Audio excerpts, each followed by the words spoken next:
அஸ்ஸலாமு அலைக்கும். Welcome to Muiz's kitchen. நம்ம இன்றைக்கி வந்து காளான் பிரியாணி செய்யலாம். அதுக்கு வந்து 1/4 கிலோ காளான் கழுவி சுத்தம் பண்ணி வச்சுருக்கேன்.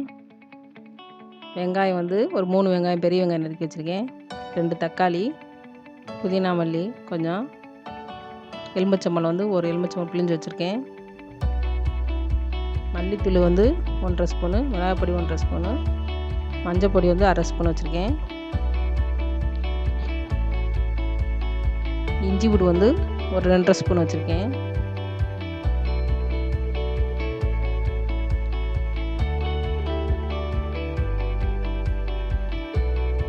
ரம்பா இலை வந்து 2 வச்சுருக்கேன்.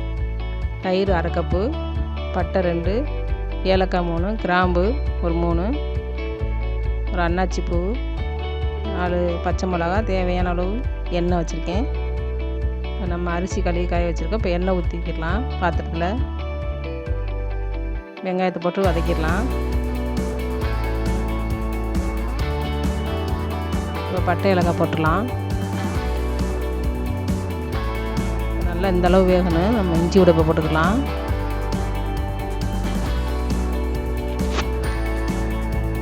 இஞ்சி உடை வந்து நல்லா கடி விட்டுலாம்.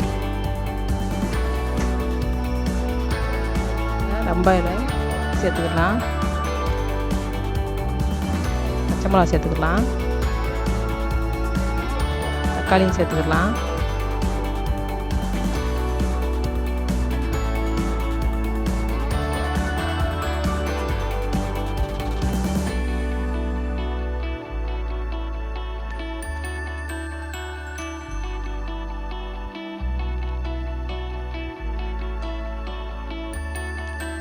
புதினா மல்லி சேர்த்துக்கலாம்.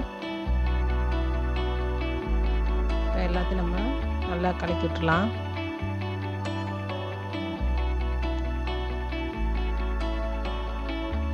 மசாலா ஜாமான் எல்லாம் போட்டுக்கலாம்.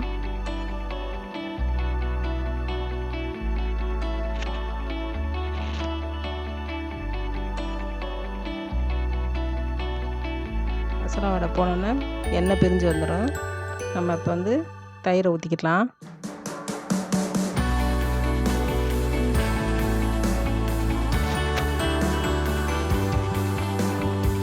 நல்லா கலக்கி விட்டுலாம்.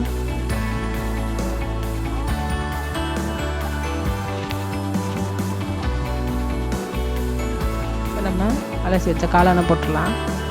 நம்ம இதுக்கு வந்து தண்ணி ஊற்ற தேவையில்லை. நம்ம அலசிட்டதுனால தண்ணியெல்லாம் அதில் நிற்கும்.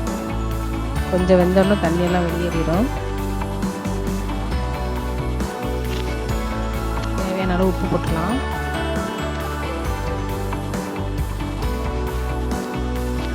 சேர்த்தே போட்டிருக்கேன். நம்ம இப்போ பார்த்துக்கிட்டு கூட சேர்த்துக்கலாம். நல்லா கிளறி விட்டுட்டு நம்ம மூடி வச்சிடலாம். அதிலே தண்ணி விடும்.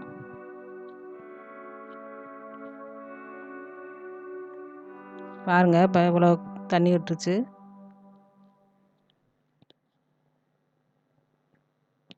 இப்போ நம்ம கிளறிட்டு அரிசி போட்டுக்கலாம்.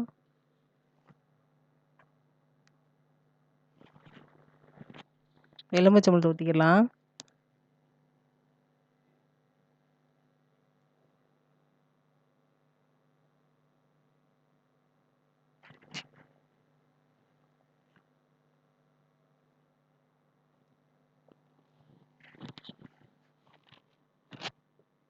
இப்போ ஊற வச்ச பாஸ்மதி அரிசியை நம்ம இதில் சேர்த்துடலாம். இதுக்கு வந்து 1 கப்புக்கு வந்து 1½ கப்பு தண்ணி நான் தனியாக கொதிக்க வச்சுருக்கேன். அதனால் ஃபஸ்ட்டு அரிசியை போட்டுக்கிறேன். நல்லா கலக்கி விட்டுக்கலாம்.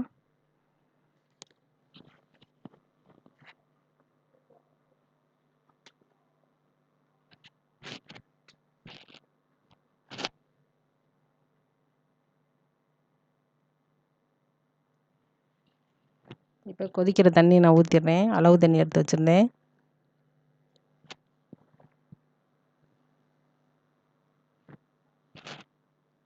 இப்போ உப்பு எல்லாம் கரெக்டாக இருக்கான்னு பார்த்துட்டு எல்லாம் நம்ம மூடி வச்சிடலாம். இதை நல்லா ஒரு கிண்டு கிண்டிட்டு மூடி வச்சிடலாம்.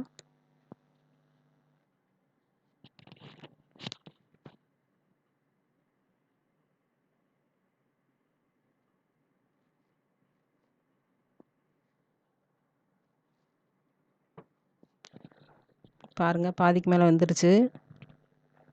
இப்போ நம்ம ஒரு கிளறிடலாம்.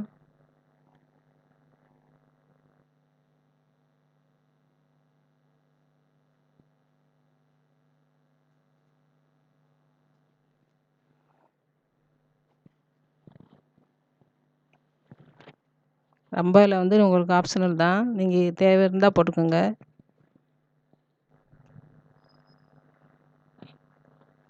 இப்போ நெய் ஊற்றிக்கலாம். 2 ஸ்பூன் நெய் ஊற்றிக்கிறேன்.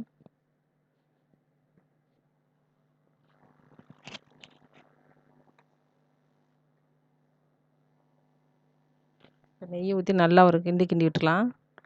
அதோட இப்போ தம் போட்டுக்கலாம்.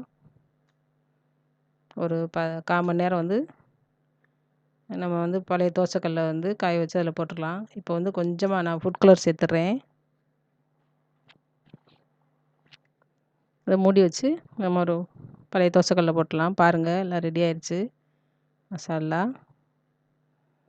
நம்ம சுட சுட ரெடி ஆயிடுச்சு. நம்ம வடித்து போட்டால் இன்னும் உதிரி உதிரியாக இருக்கும். ஆனால் இதுவும் நல்லா இருந்திருக்கும். நீங்கள் இதே மாதிரி செஞ்சு பாருங்கள். இதுக்கு வந்து நம்ம காடை தந்தூரி செய்யலாம். எனக்கு 3 காடை எடுத்து வச்சுருக்கேன். அதுக்கு வந்து மல்லிப்பொடி 1 spoon, மிளகாப்பொடி 1 spoon, garam masala 1/2 spoon, உப்பு தேவையான அளவு. நம்ம இதெல்லாம் அது மேலே போட்டுடலாம்.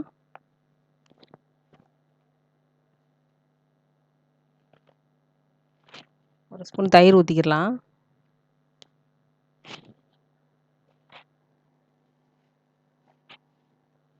இஞ்சி பூண்டு 1 ஸ்பூன் போட்டுடலாம்.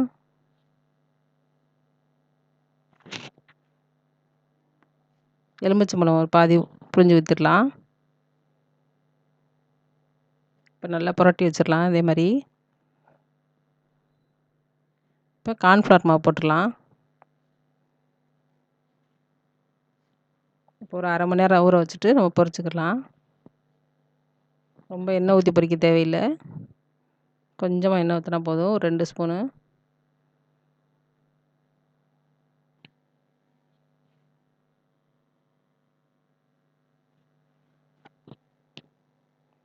கொஞ்சம் அடுப்பு வந்து சிம்மில் வச்சு நம்ம இதை வந்து தந்தூரினால் சிம்மில் வச்சு தான் பொரிக்கணும்.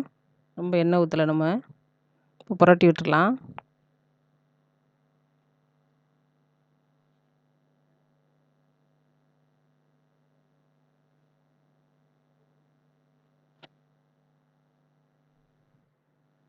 இந்த பக்கம் நல்லா வெந்துருச்சு.